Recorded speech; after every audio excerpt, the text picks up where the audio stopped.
নেও ভাই, এ নাও বোন। বাবা দেখো এখানে সবাইকে চিপস দিতেছে। ঠিক আছে বেটা, তুইও একটা নে।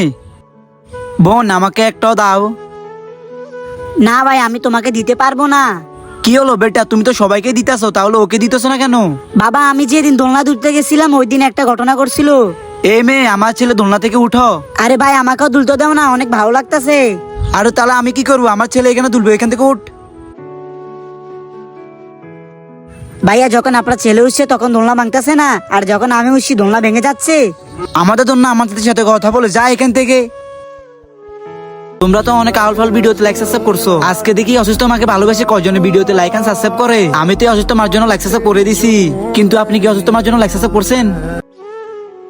জি ভাইয়া, আপনার মেয়ে সবকিছু সত্যি কথা বলতাছে। যখন আমি ওকে দুলতে দিইনি, তাহলে আমার ছেলেকে কেন চিপস দিবে? বেটা, বাইকে একটা চিপস দাও। যদি আমরা ওদের মতো করি, তাহলে আমাদের মধ্যে আর ওদের মধ্যে তফাৎ কোথায়? এ নাও ভাই। আমাকে ক্ষমা করে দেওয়া বোন, তোমাকে অনেক অনেক ধন্যবাদ।